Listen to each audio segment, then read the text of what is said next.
৭ বছর পর অনুষ্ঠিত হচ্ছে গণ বিশ্ববিদ্যালয় কেন্দ্রীয় ছাত্র সংসদ গোকসু নির্বাচন। সকাল ৯টা থেকে ১৯টি কেন্দ্রে শুরু হয় ভোট গ্রহণ, চলবে দুপুর ৩টা পর্যন্ত। ভোট দেওয়ার সুযোগ পেয়েছে উচ্চশিক্ষিত শিক্ষার্থীরা। এবারের নির্বাচনে ১১টি পদে লড়ছেন ৬৩ জন। মোট ভোটার ৪,৭৬১ জন। এর আগে গত ১১ আগস্ট তফসিল ঘোষণা করে বিশ্ববিদ্যালয় প্রশাসন। এই নির্বাচনকে ঘিরে বিশ্ববিদ্যালয় এলাকায় মোতায়েন রয়েছে নিরাপত্তা বাহিনীর ৩৫০ সদস্য। স্বচ্ছতা নিশ্চিতে ভোট কেন্দ্রে বসানো হয়েছে সিসি ক্যামেরা। বড় পর্দায় সরাসরি ভোট কেন্দ্র পর্যবেক্ষণ করছে শিক্ষার্থী সহ সংশ্লিষ্টরা।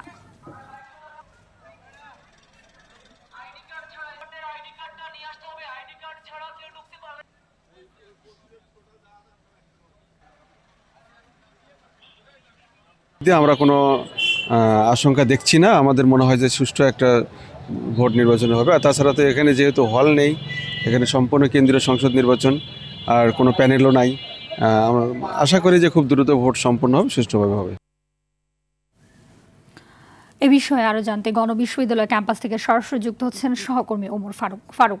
জানাবেন যে ভোট গ্রহণের বিষয়ে বিস্তারিত কি তথ্য রয়েছে আপনার কাছে, এবং শিক্ষার্থীদের উপস্থিতি কেমন দেখছেন?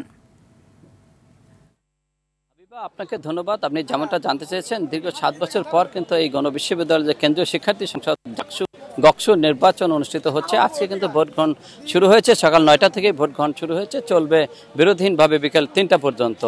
তো নির্বাচনকে ঘিরে কিন্তু এই মুহূর্তে উৎসব মুখর পরিবেশ বিরাজ করছে গণবিশ্ববিদ্যালয় এলাকা জুড়ে। আমি যদি আপনাদেরকে একটু দেখাই, বিশ্ববিদ্যালয়ে কিন্তু শিক্ষার্থীরা কিন্তু উৎফুল্লভাবে কিন্তু সকাল থেকেই কিন্তু বিশ্ববিদ্যালয়ের যে ক্যাম্পাস, এই ক্যাম্পাসে হাজির হয়েছেন। তাদের যে কাঙ্ক্ষিত ভোট, সেই ভোট প্রদানের জন্য কিন্তু তারা বিশ্ববিদ্যালয়ের ক্যাম্পাস এলাকায় অবস্থান নিয়েছেন এবং সারিবদ্ধভাবে কিন্তু তারা তাদের যে পছন্দের যে প্রার্থী রয়েছে, সেই প্রার্থীকে কিন্তু তাদের যে মূল্যবান ভোট, সেই ভোট কিন্তু তারা প্রদান করা শুরু করেছেন বলে আমরা দেখেছি।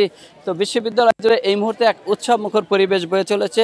নিরাপত্তা বাহিনী কিন্তু সজাগ রয়েছে যাতে কোনো অপ্রীতিকর ঘটনা না ঘটে।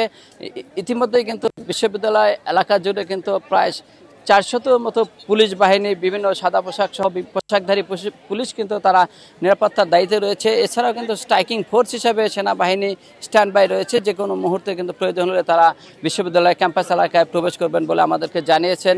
তো বিশ্ববিদ্যালয়ে কিন্তু ইতিমধ্যেই যে ১৯টি কেন্দ্র রয়েছে, সেই কেন্দ্রে কিন্তু একযোগে ভোট প্রদান শুরু হয়েছে। ৪,৪৬২ জন ভোটার রয়েছেন এই ভোট কেন্দ্রে। কিন্তু এবার নির্বাচন কিন্তু উৎসব মুখর পরিবেশে হচ্ছে বলে আমরা জেনেছি। দীর্ঘ ৭ বছর পূর্বে কিন্তু এই বিশ্ববিদ্যালয়ে নির্বাচন হয়েছিল। ডক্টর জাফরুল্লাহ কিন্তু এই বিশ্ববিদ্যালয়ের প্রতিষ্ঠাতা, তিনি একটি নির্বাচন উপহার দিয়েছিলেন। তারপর থেকে কিন্তু আর নির্বাচন হয়নি। আজকে কিন্তু সেই দীর্ঘ প্রতীক্ষার পর আজকে যে নির্বাচন অনুষ্ঠিত হচ্ছে, সেই বিশ্ববিদ্যালয়ের যে শিক্ষার্থীরা রয়েছে তারা উৎফুল্ল এবং তারা খুশি এবং সুস্থভাবে ভোট সম্পন্ন হবে এবং ভোট ৩টার পরে কিন্তু ভোট গণনা শেষে কিন্তু ফলাফল ঘোষণা করবেন বলে আমরা জেনেছি।